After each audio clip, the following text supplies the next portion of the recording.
하나님 말씀 보겠습니다. 하나님 말씀은 시편 8편 1절, 2절, 2절 말씀만 보겠습니다. 봉독해 드리겠습니다. 여호와 우리 주여, 주의 이름이 온 땅에 어찌 그리 아름다운지요. 주의 영광이 하늘을 덮었나이다. 주의 대적으로 말미암아 어린아이들과 젖먹이들의 입에서 권능을 세우시며 이는 원수들과 보복자들을 잠잠하게 하려 하심이니이다. 아멘. 두 절 말씀만 봤습니다. 한 번 더 기도합니다. 주의 말씀을 상고할 수 있는 은혜와 복 주시니 감사합니다. 이 말씀이 우리 영혼의 양식이 되어서 강건하게 하시며 하나님 영광에 살 때 부족함이 없도록 은혜와 자비를 베풀어 주옵소서. 좋은 주의 말씀을 바르게 증거함으로 오직 하나님의 뜻이 이루어지는 귀한 시간 되게 하심을 믿사오며 감사하고 예수님 이름으로 기도드리옵나이다. 아멘. 오늘 8편 표제에 보시면 인도자를 따라 깃딧에 맞춘 노래 이렇게 되어 있습니다. 정확한 의미가 뭔지는 알 수가 없습니다.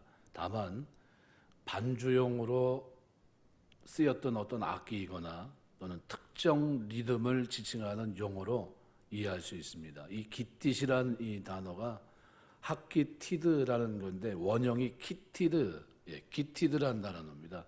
이거는 블레셋 한 종족인 가드 사람, 사무엘하 6장 10절 11절을 가리키는데 이 가드 사람을 가리키는 기티시라는 여성형에서 쓰였다 이렇게 보통 봅니다. 그래서 블레셋 땅 가드에서 사용됐던 악기 이름이거나 아니면은 가드풍의 어떤 군대 행진곡 리듬이다 이렇게 가리키는 것으로 추정을 합니다. 이건 중요한 건 아닙니다. 깃딧이란 단어가 본시에서 시편에서는 81편, 84편 시편 전체에서 3번 쓰입니다. 그러니까 저술 배경에 대한 언급은 없지만 아마 하나님의 다양한 창조물들이 등장하는 것으로 봐서 다윗이 목동으로 생활할 때 젊은 시절에 지었거나 아니면 그 이후 그 시절을 회상하면서 지었을 것으로 봅니다. 하지만 오늘 본문은 다윗이 목동으로 있을 때 지었을 확률이 대단히 높습니다. 왜냐하면 누가 거칠 것도 없잖아요. 그때 그가 누구라 알게 되면 여호와 하나님을 알게 돼요. 그래서 여호와 주여, 여호와 우리 주여, 주의 이름이 온 땅에 어찌 그리 아름다운지. 세상 창조 만물을 보면서 거기서 하나님의 능력을 봅니다. 참 대단한 거예요. 그래서 하나님의 이름의 아름다움, 하나님의 그 이름의 위대함을 다윗이 노래합니다. 이러한 찬양은 9절에서 다시 한번 1절을 반복합니다. 그래서 여호와 우리 주여, 주의 이름이 온 땅에 어찌 그리 아름다운지요. 수미 쌍관법이라고 보통 얘기합니다. 처음과 끝에 똑같은 찬양으로 다시 그 하나님의 이름을 노래하고 있습니다. 아름답다. 얼마나 아름다운지요. 이 원어는 강력하다, 훌륭하다, 탁월하다, 위대하다라는 뜻이 있습니다. 그러니까 여호와 우리 주여, 주의 이름이 온 땅에 어찌 그리 위대한지요, 이런 뜻입니다. 이건 시인은 지금 하나님이 지으신 우주 만물을 보면서 하나님 여호와의 이름이 위대하다, 이렇게 탁월하다 찬양하고 있습니다. 누가 위대하고 탁월하다고 할 때 그 근거가 뭡니까? 업적을 보고 보통 얘기합니다. 뭘 했는데, 뭘 하셨는데 이런 겁니다. 근데 그의 능력을 보고 말합니다. 이렇게 볼 때 하나님은 정말 위대하신 분으로 찬미를 받으시기 합당하신 분입니다. 요한계시록 4장 11절에 보면 우리 주 하나님이여 영광과 존귀와 능력을 받으시는 것이 합당하오니 주께서 만물을 지으신지라 만물이 주의 뜻대로 있었고 또 지으심을 받았나이다 하더라 그랬습니다. 하나님 어떤 분입니까? 만물을 창조하시고 섭리로 운행하셨던 분입니다. 하나님이 지으셨어요. 그래서 여호와 우리 주여, 여호와라고 하는 이 존칭이 뭡니까? 스스로 계신 분이에요. 온 세상을 통치하시는 주권자로서 하나님을 부각시키는 명칭 여호와입니다. 스스로 존재하시는 창조주 하나님. 이 여호와란 이름은 하나님의 자기 계시의 의미를 함축한 단어입니다. 그래서 만물을 창조하신 하나님의 창조 사역을 찬양하는 본시 전체 내용과도 긴밀한 연관을 지닙니다. 왜냐하면 하나님의 창조사역 자체가 하나님의 영광을 계시한 것이기 때문입니다. 여기 우리 주여, 우리 주, 아돈이란 말인데 통치자, 다스린다는 뜻입니다. 주, 아돈. 그래서 이 통치한다는 단어에서 유래한 단어입니다. 그래서 통치자, 주권자 또는 주인이라는 의미를 갖고 있습니다. 이 명칭은 모든 사람이 섬겨야 될 우주의 주인, 통치자, 주인이라는 겁니다. 그래서 우리 주여 이렇게 말하면서 모든 인간이 이러한 사실을 인정해야 된다는 점을 명확하게 하고 있습니다. 그러니까 1절 말씀에서 다윗은 여호와 하나님의 이름과 그 영광을 찬양합니다. 여러분, 우리가 살아가면서 우리를 위해 십자가 지신 그리스도 그 이름을 찬양하게 되시길 주의 이름으로 축원합니다. 다윗이 여기서 찬양하고 있는 여호와의 이름은 그분 자신을 나타낼 뿐만 아니라 그분 자신의 계시를 나타냅니다. 그러니까 하나님 자신과 창조를 통해 나타내 보이신 그의 계시는 온 땅에 편만하게 퍼져 있어요. 하늘을 초월해 있고 이 땅의 모든 피조물들이 모른 채 할 수 없을 정도로 쫙 퍼져 있습니다. 그러니까 찬양하지 않을 수가 없어요. 다윗은 주의 이름과 주의 영광을 병행시키고 있습니다. 온 땅과 하늘 위를 병행시킵니다. 천지 만물 가운데 편만해 있다는 것에 감격해요. 이쪽을 봐도 하나님, 저쪽을 봐도 하나님, 땅을 봐도 하나님, 저 위를 봐도 하나님이 온 땅과 하늘 위에 이 하나님의 영광이 주의 이름에 그 능력이 편만하다. 그래서 이 시편 8편은 광대한 우주 속에서 지극히 작은 존재인 사람을 특별히 사랑하시는 하나님의 은총에 대한 감사를 기록합니다. 하나님의 은총에 대한 감사를 노래한다는 점에서 감사 예배시로도 분류되고, 학자들은 이 시가 성전 예배나 또는 장막절 같은 절기에 하나님께 감사를 표하는 찬양으로 사용됐다고 봅니다. 그래서 초대교회에서는 오늘 시편 8편 말씀을요, 예수 그리스도의 승천 기념일에 불려졌다고 전해집니다. 히브리서 기자는 히브리서 2장 6절에서 9절 말씀, 그죠? 이 본시의 내용을 그대로 어떻게 해요? 메시아 사역과 연관시킵니다. 그래서 메시아 예언시의 성격도 지닙니다. 이것은 천지를 창조하신 하나님께서 인간에게 칭송받게 합당하시고 태초에 이루신 하나님의 창조 역사는 메시아를 통해 인간의 구원과 그로 인해 재창조 역사, 고린도서 5장 11절, 그죠? 새로운 피조물을 만드십니다. 요한계시록 21장 5절, 그죠? 새하늘과 새 땅을 만드세요. 이거와 아주 긴밀한 관련을 지닌 그런 것으로 우리가 볼 수 있습니다. 그래서 오늘 본문 1절은 우리에게 찬양하는 거예요. 여호와의 이름을 찬양하라. 그 능력을 찬양하라. 여호와 우리 주여, 주의 이름이 온 땅에 그치 어리 아름다운지요. 우리가 세상을 보면서 하나님을 찬양하게 되시길 주의 이름으로 축원합니다. 하나님의 창조의 아름다움에 대한 감격이에요. 여러분, 전 꽤 됐죠. 한 10몇 년 됐을 것 같아요. 10여 년 됐는데 백두산에 갔습니다. 제가 인솔자가 돼서 목사님들 자녀들 데리고 또 이렇게 해서 교육부에서 이렇게 노예 교육부에서 갔는데,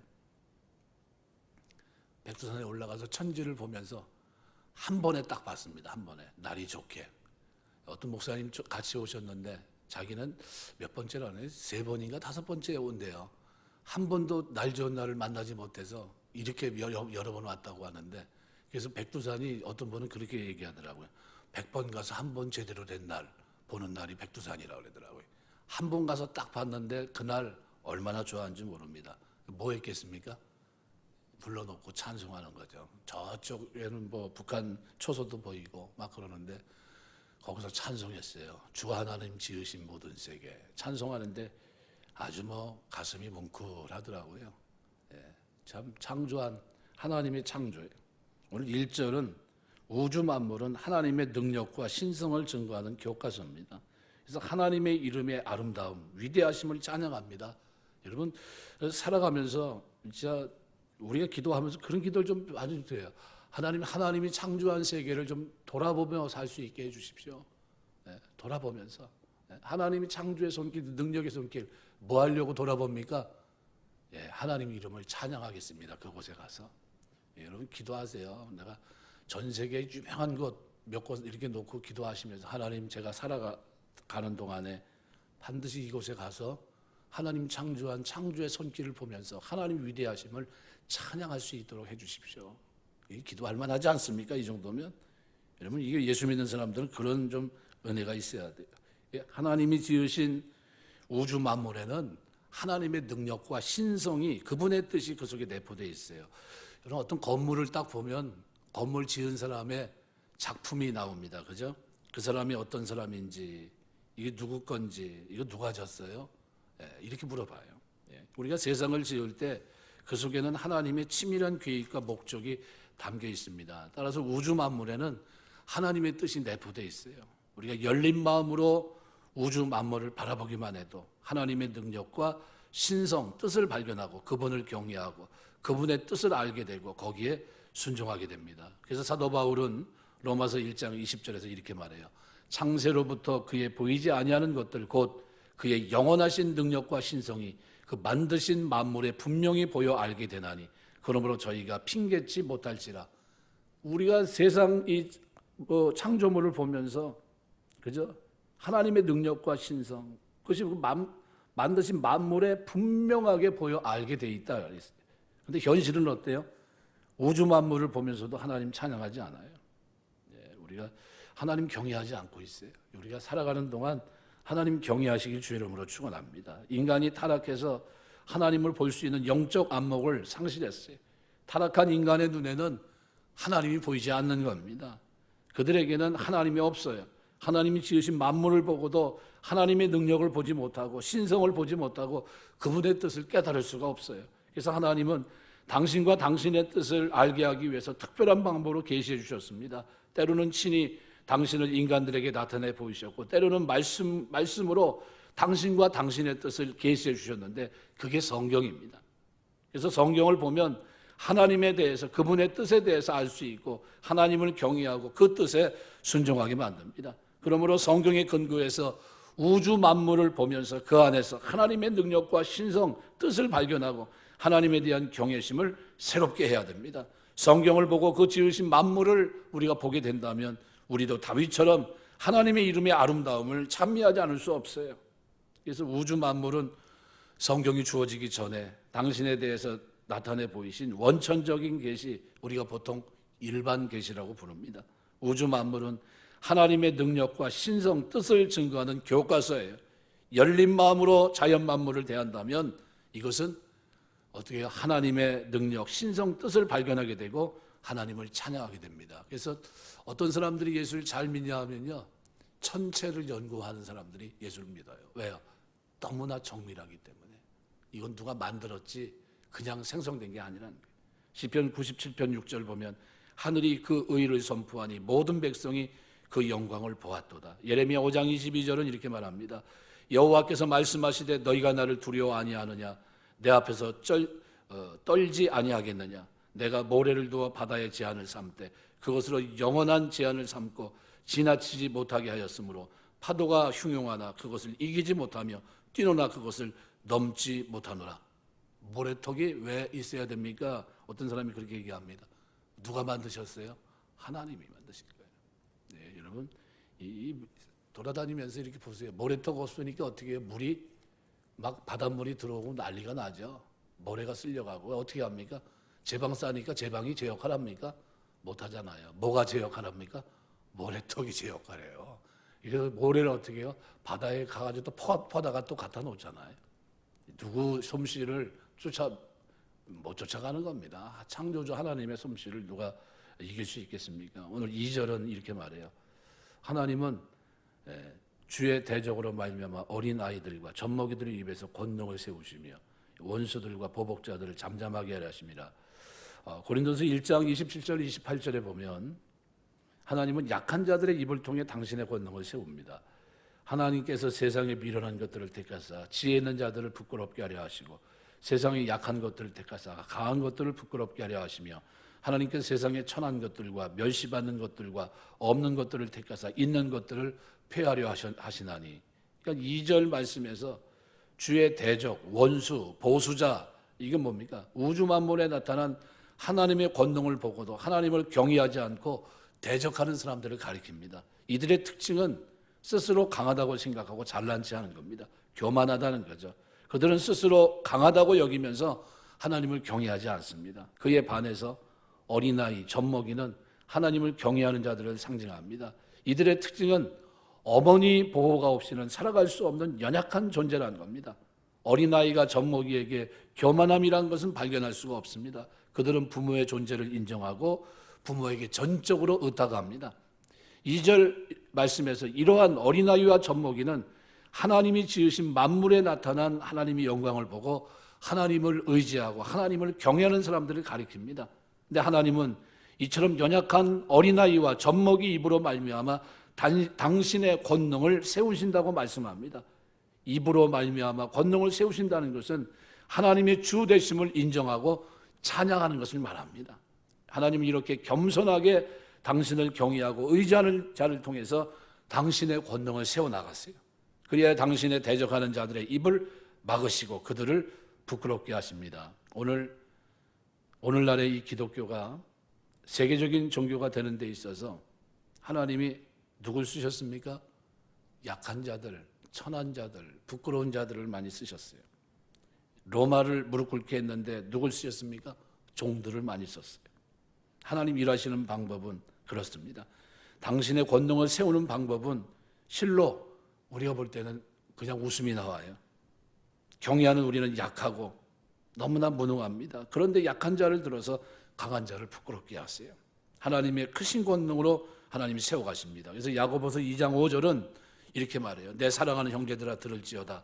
하나님이 세상에 대하여는 가난한 자를 택하사 믿음에 부유하게 하시고 또 자기를 사랑하는 자들에게 약속하신 나라를 유업으로 받게 아니하셨느냐. 어떤 사람을 택하셨어요? 가난한 사람, 약한 사람들, 부족한 사람들, 이런 사람들을 택해서 그들 입으로 하나님을 찬송하게 했습니다. 말씀 맺겠습니다. 여러분, 우리가 하나님 섬기면서 하는 동안에 잊지 마셔야 돼요. 오늘 우리는 주의 이름, 그 능력을 찬양해야 됩니다. 왜요? 하나님이 그렇게 창조하셨기 때문에. 이 창조가 믿어진다면 우리는 어느 곳에 가서도 주님만, 주의 이름만을 높여야 됩니다. 어떤 사람을요? 어린아이들과 젖먹이 입으로 권능을 세우셨다. 나 같은 사람의 입술 아무것도 아닌 것 같지만 내 삶에서 하나님의 이름을 찬양할 수 있다면, 그 권능을 높일 수 있다면 하나님 그걸 통해서도 하나님이 역사하십니다. 하나님 그것을 기뻐하세요. 우리가 살아가는 동안 우리 입을 통해 당신의 권능을 세우신 하나님을 찬양하세요. 나를 통해, 부족한 입술을 통해 하나님을 높이고 이 높인 이 아름다운 찬양을 통해 영광 받으신 하나님을 기대하시면서 오늘 하루를 살아갈 때도 하나님 찬양하며 살기 원합니다. 늘 찬양하고 기뻐하고 그 하나님의 위대하심을 노래하며 사는 저 여러분 되시기를 주의 이름으로 축원합니다. 기도하겠습니다. 감사합니다. 아버지 하나님, 우리의 입술에 찬송할 수 있는 찬양을 주시고 우리의 눈을 열어 보게 하시며 지각의 문을 열어 깨닫게 하시며 하나님의 하나님 되심을 알게 하시고 그 하나님을 높이며 하나님이 창조한 세상을 바라보면서 기뻐하며 노래하며 살아갈 수 있는 사람으로 오늘 우리를 부르시니 감사합니다. 이 감격 속에 이 땅에서 살게 하시고 하나님이 창조한 세계를 우리가 바라보며 그 속에 가서 하나님 주님을 찬양하는 놀라운 역사들이 우리 생에 많아질 수 있도록 하나님 축복해 주옵소서. 오늘 한 날도 주 앞에 맡깁니다. 아버지 생업을 향해 달려가는 걸음 속에 은혜 주시고 부족하지 않게 하시며 기쁨이 충만한 한 날이 되어줄 수 있도록 하나님 축복해 주시옵소서. 도와주심을 믿사옵고 감사하오며 예수님 이름으로 기도드리옵나이다. 아멘. 주기도문 하겠습니다. 하늘에 계신 우리 아버지, 이름이 거룩히 여김을 받으시오며 나라의 마옵시며 뜻이 안수러진 것 같이 땅에서도 이루어지이다. 오늘날 우리에게 일용할 양식을 주옵시고 우리가 우리에게 죄 지은 죄를 사하여 준 것 같이 우리 죄를 사하여 주옵시고 우리 시험에 들게 하지 마옵시며 다만 악에서 구하옵소서. 대개 나라와 권세와 영광의 아버지께 영원히 싸움나이다. 아멘.